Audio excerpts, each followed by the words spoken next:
Here I am with Tom Balf. Tom Balf, the new director at Maritime Gloucester. Tom, how long have you been on the job right now? Almost 3 months. Almost 3 months. And how did you get there? Was it an application process, or did people come to you?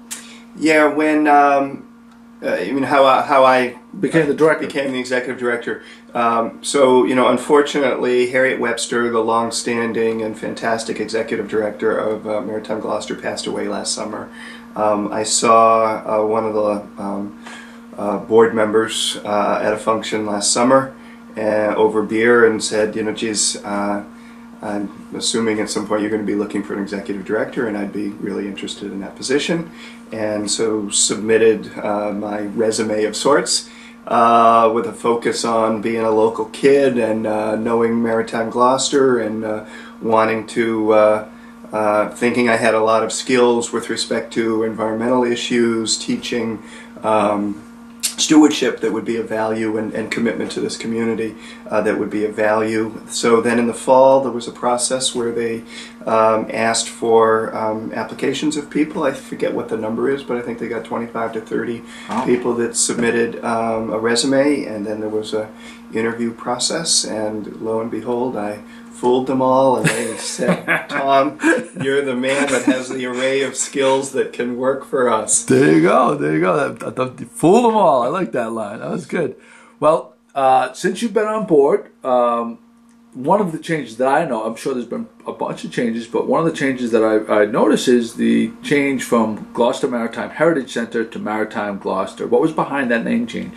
So this happened before I came on board, but I think the focus was, part of it was logistics and part of it was substantive or strategic. So on the sort of logistics standpoint, Gloucester Maritime Heritage Center was just simply sort of a handful. And when you were trying to explain it, when you were answering the phone, when you were getting press, it just tended to be long and unwieldy. So just simply making a shorter name was considered of value.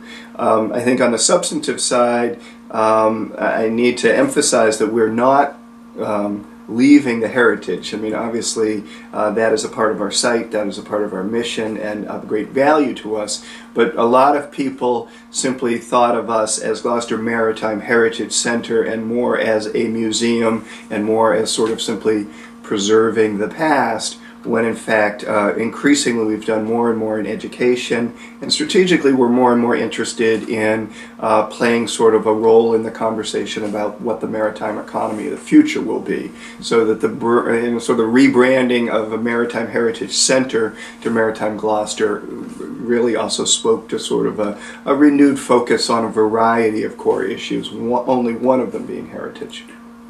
So now that you've been on the job for 3 months, what are some of the challenges that you see, and what are some of the, now that you've been able to peel back the curtains and see what's going on, what are some of the challenges, what are some of the strengths that you actually didn't know existed down there that was already in place?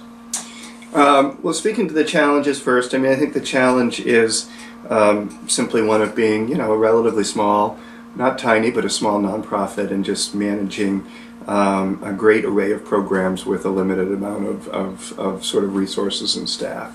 And so as the executive director, much as being the owner of a business, you're doing everything from budget, financing, strategic direction, customer sales, to, changing the paper towels. And I knew that when I got into the job, that, this is not an executive director that sits on top of the organization. This is fingers. you do everything, and that was part of the allure of the job as well.